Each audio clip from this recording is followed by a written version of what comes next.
queremos que tu palabra ilumine nuestro entendimiento, que tu Espíritu Santo nos haga entender lo relevante e importante para nuestra salvación. En el nombre de Jesús. Amén y amén. Muy bien, mis queridos y apreciados hermanos, estamos en el Salmo 10 y estamos utilizando la Nueva Traducción Viviente. Vayamos allá. Salmo 10, oración pidiendo la ayuda de Dios. Señor, ¿por qué te quedas tan lejos? ¿Por qué te escondes en tiempo de angustia? Con altanería el malvado persigue rabiosamente al humilde, pero ha de quedar atrapado en las trampas que él mismo ha puesto. El malvado se jacta de sus propios deseos. El ambicioso maldice y desprecia al Señor. Levanta insolente la nariz y dice: no hay Dios, no hay quien me pida cuentas. Eso es todo lo que piensa. Siempre tiene éxito en lo que hace. Para él, tus juicios están lejos, muy lejos de su vista. Se burla de sus enemigos y piensa que nadie lo hará caer, que jamás tendrá problemas. Su boca está llena de maldiciones, de mentiras y de ofensas. Sus palabras ocultan opresión y maldad. Se pone al acecho por las aldeas y a escondidas mata al inocente. No pierde de vista al indefenso. Como si fuera un león en su cueva, espía al pobre desde su escondite, esperando el momento de caer sobre él. Y cuando lo atrapa, lo arrastra en su red. Se agacha, se encoge, y caen en sus garras los indefensos. El malvado cree que Dios se olvida, que se tapa la cara y que nunca ve nada. Levántate, Señor, levanta tu brazo. No olvides a los afligidos.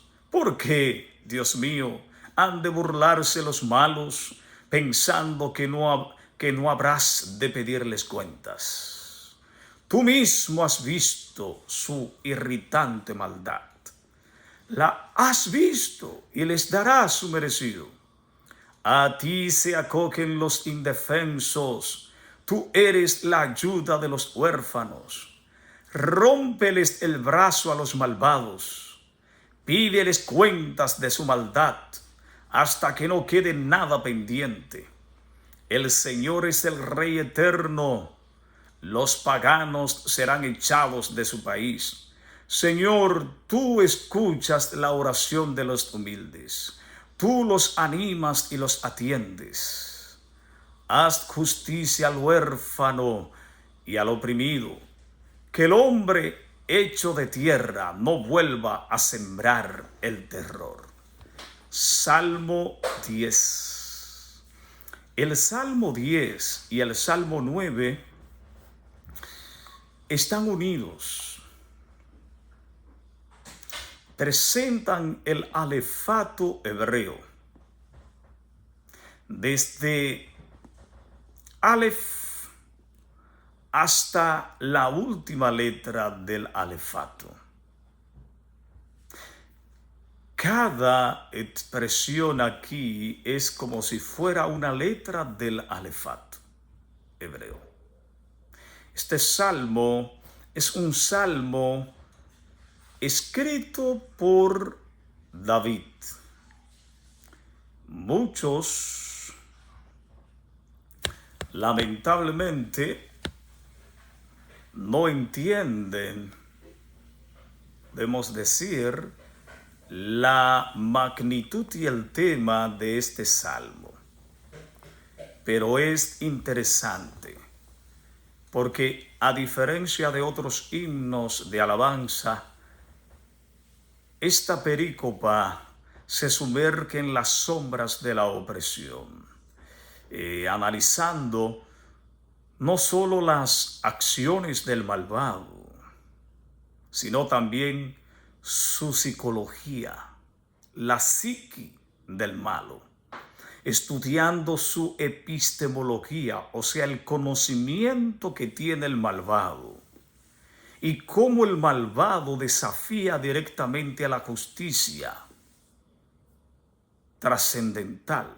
Por tanto, la complejidad de la estructura de este salmo está relacionada con el Salmo 9, y la densidad terminológica lo convierte en un objeto de estudio esencial para comprender la respuesta bíblica. Sí, la respuesta bíblica ante el sufrimiento del inocente. Nosotros estudiamos capítulo por capítulo el libro de Job, que es uno de los libros sapienciales que habla acerca del sufrimiento. Lo puedes encontrar en nuestro canal de YouTube. Allí está. Y este salmo también nos presenta el triunfo temporal de la injusticia. Vamos a adentrarnos en el tema que queremos que hoy podamos entender todos nosotros. Porque este salmo nos invita a mirar de frente el misterio del mal y el aparente silencio de Dios. Este es un texto que no se conforma con respuestas fáciles. Más bien, este salmo nos enseña a orar desde la herida. El salmista no está evadiendo la realidad. Los impíos prosperan. Los pobres sufren. Eso es lo que podemos ver. Sin embargo, el cielo parece callar. Pero en el silencio, Dios está obrando una revelación más profunda. Dios, desde su trono, que no vacila. Aunque el mal parece, mis estimados hermanos, triunfar y Dios parece distante, el Salmo 10 nos revela que la soberanía divina permanece firme y que el lamento del justo es el camino hacia la confianza restaurada. El primer aspecto que vemos de este salmo es el clamor del justo. ¿Por qué, Señor, te mantienes lejos? Versículo 1. Es una pregunta interesante que expresa la honestidad del sufrimiento. El salmista comienza con una pregunta que muchos creyentes temen hacer. ¿Por qué? Este interrogante, mis estimados hermanos, no es incredulidad, sino fe que busca comprensión. El dolor se convierte en oración y la oración en resistencia espiritual. Así es que la fe madura no niega la realidad, no niega el sufrimiento, lo transforma en diálogo con Dios. El creyente puede llorar, podemos llorar, hermanos queridos, ante el trono sin perder la reverencia. Podemos acercarnos al trono de la gracia tal como somos. Sí. Cuando observamos nosotros el contexto del caos aquí, ¿por qué el mal?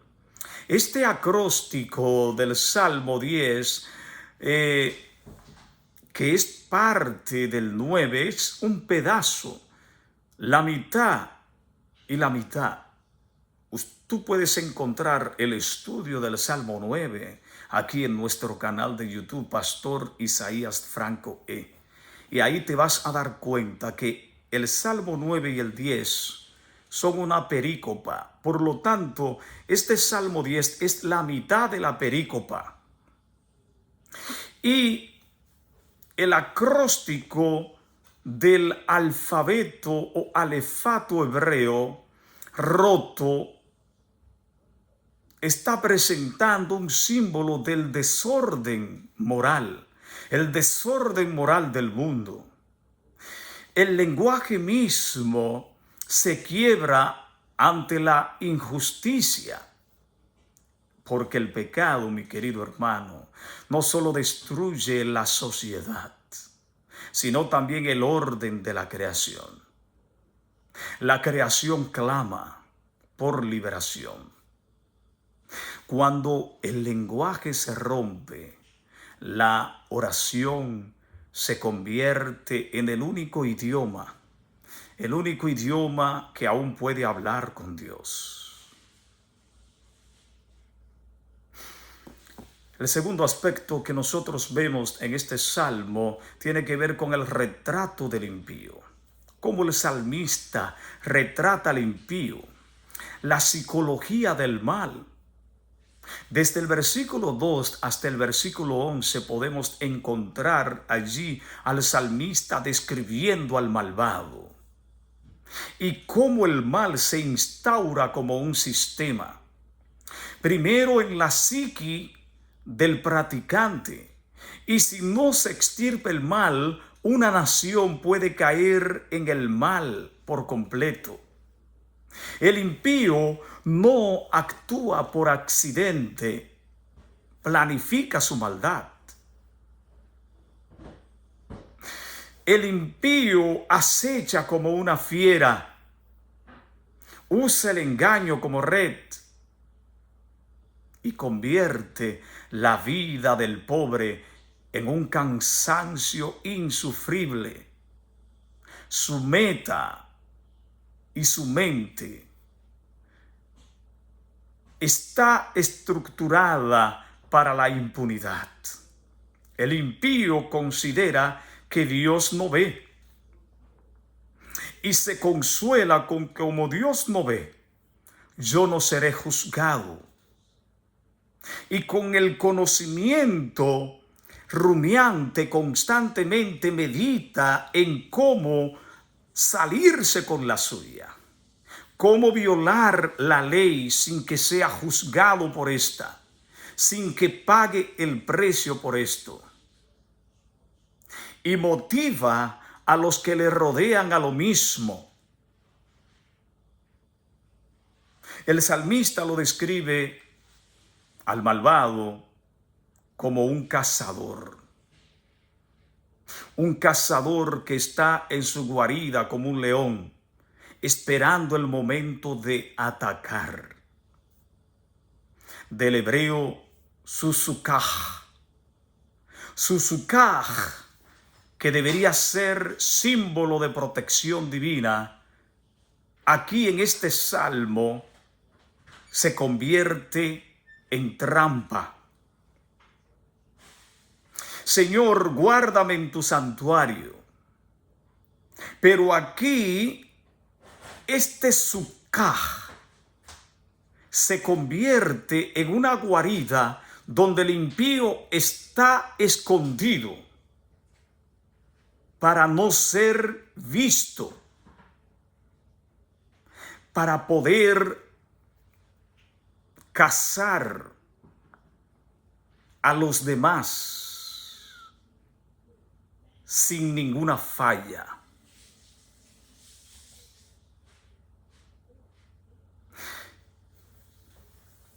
El ateísmo del impío es práctico, porque el impío dice en su corazón, no hay Dios.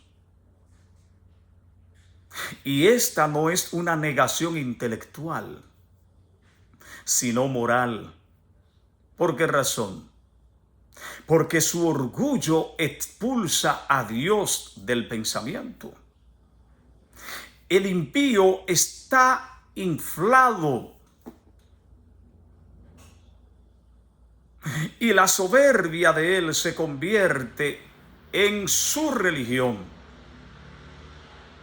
Cada vez que nosotros actuamos sin considerar a Dios, ¿sabe lo que ocurre? Participamos del ateísmo práctico. La fe no es solo creer en Dios. La fe es vivir como que Dios está reinando. Y si Dios está reinando, y su ontología es que Él es omnipotente, omnipresente, omnisciente, entonces la maldad llegará a su fin y el impío terminará destruido. Pero Dios no quiere destruir al impío. Aunque él haya expulsado de su mente a Dios y diga yo estoy seguro, es falso. Por lo tanto, tú y yo somos llamados a creer de que Dios sigue sentado en su trono y tiene el control de todo. El tercer aspecto de este Salmo 10 muestra la respuesta de Dios. Y es el trono que no vacila. En los versículos 12 al 16. Dios ve, escucha y actúa. Por lo tanto, el salmista dice, tú lo has visto. O sea, el salmista está claro, aunque está consternado de ver la prosperidad del malo, el salmista cree en Dios y tiene su fe puesta en Dios. Y por eso el salmista recupera la visión espiritual. Dios no está ausente como el impío cree. Dios está observando con justicia. Su mirada es el inicio del juicio. Porque el juez se sienta en el estrado a escuchar y a observar las partes. Y esta observación no es solamente visual, sino que es una observación psíquica, cognitiva, epistemológica, porque está analizando las diferentes partes y haciendo el juicio de las partes, para entonces después dar un veredicto. Cada segundo de la vida de cada ser humano es un tiempo en que está siendo observado por Dios. Ningún ser humano escapará del juicio. Solo los redimidos por la sangre de Cristo, que ya tienen escrito redimido por la sangre de Cristo. Sin embargo, todos los demás impíos serán juzgados y hallados faltos. Dios está mirando eso que otros se le escapa, a Dios no se le escapa. Y aquí hay una verdad teológica muy, pero muy profunda y grande. La soberanía divina no se mide por la ausencia de problemas, sino por la certeza de que ningún mal escapa a su vista. A veces hay personas que piensan que sus pensamientos inicuos esa planificación macabra para hacer el mal, escapan. Y por eso es que dice, no hay Dios. Para apaciguar su conciencia.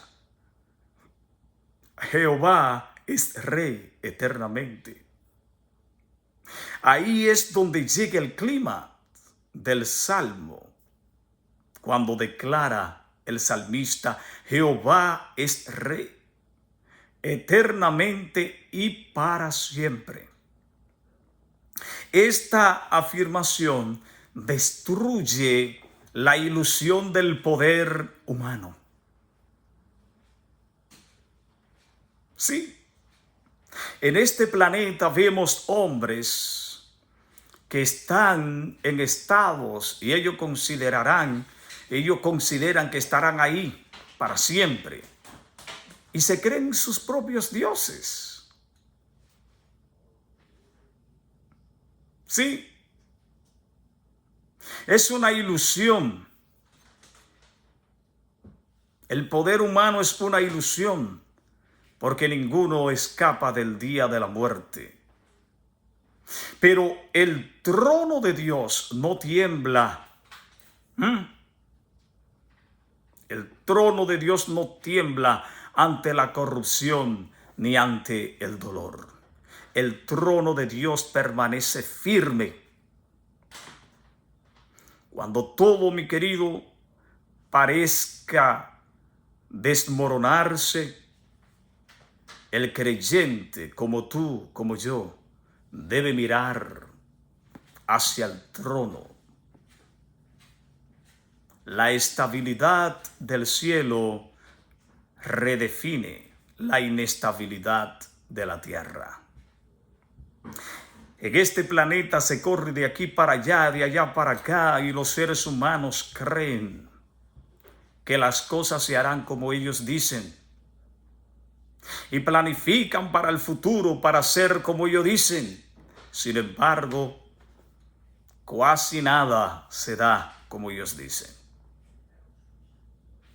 El cuarto aspecto que este salmo nos muestra tiene que ver con la ética de la esperanza. Cómo vivir en confianza activa. Vemos males en este planeta y podemos lamentarnos, pero nuestro lamento debe tener un propósito. El Salmo 10 nos enseña que el lamento es una forma de fe. No es queja vacía, sino protesta santa. Una protesta santa que busca justicia. Sí, hermano, el creyente que lamenta correctamente se convierte en intercesor. ¿Hasta cuándo, Señor?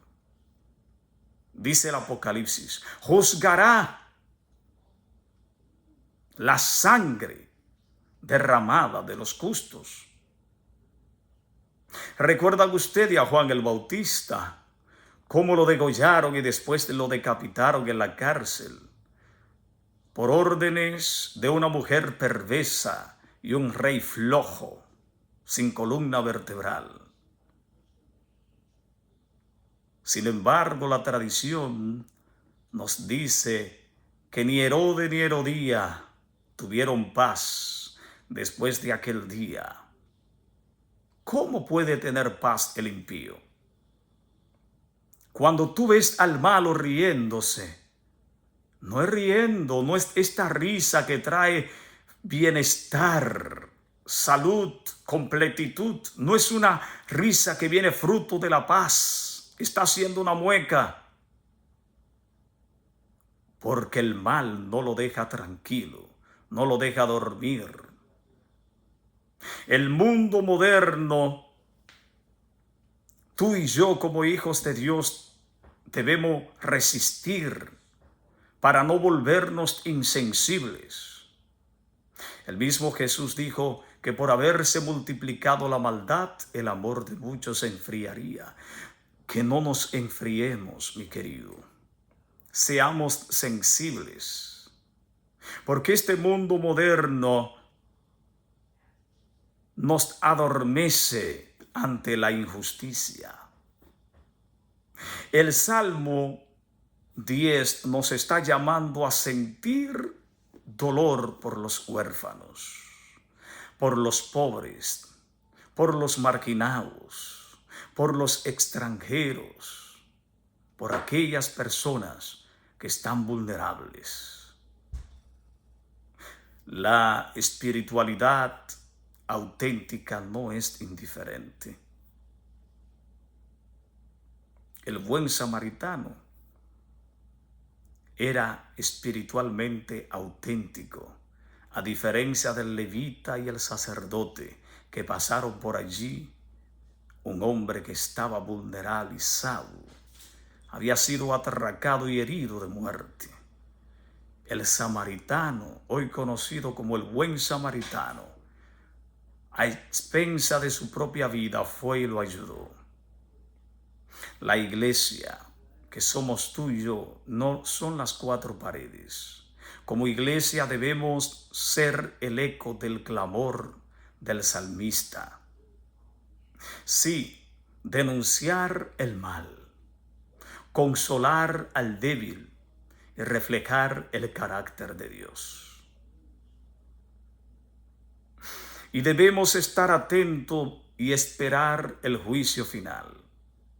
La esperanza escatológica del Salmo apunta al día en que Cristo, el Rey justo, juzgará el mundo.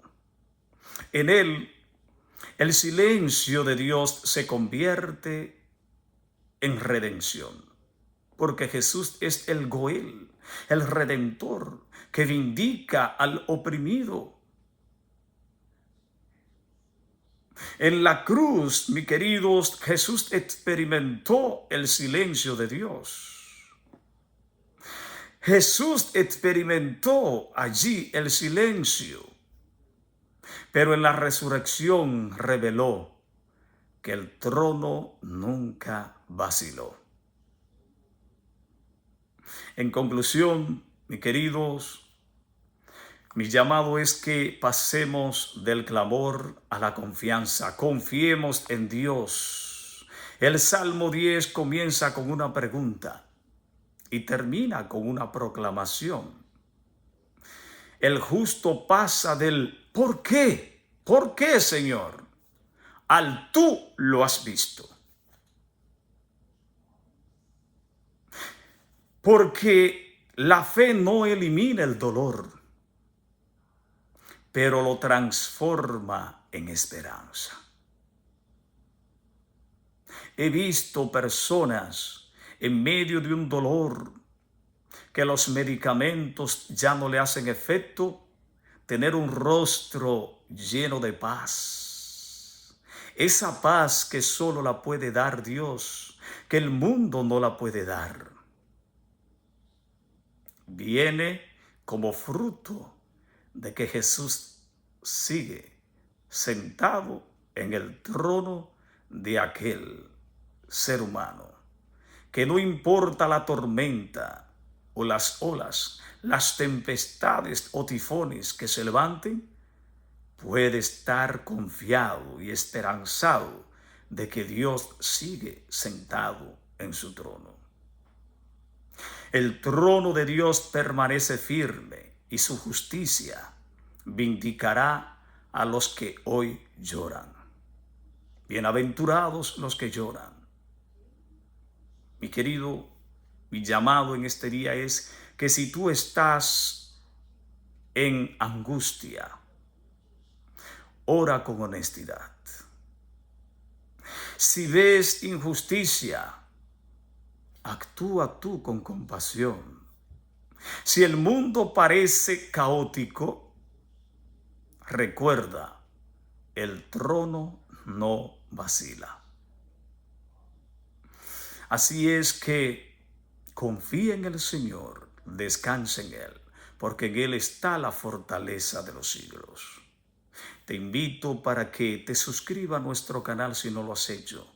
Y si estás siendo bendecido, compártelo con otros. dale me gusta. Te invito para que concluyamos con una oración. Dios eterno y bondadoso Padre, gracias por este día, gracias por tu bondad, gracias por tu palabra. Ayúdanos a recordar siempre que tú ves, tú sigues sentado en el trono del universo y no se te escapa nada. Gracias, Señor, por tu palabra. Que este sea un día de victoria sostenido por ti, en el nombre de Jesús. Amén y amén.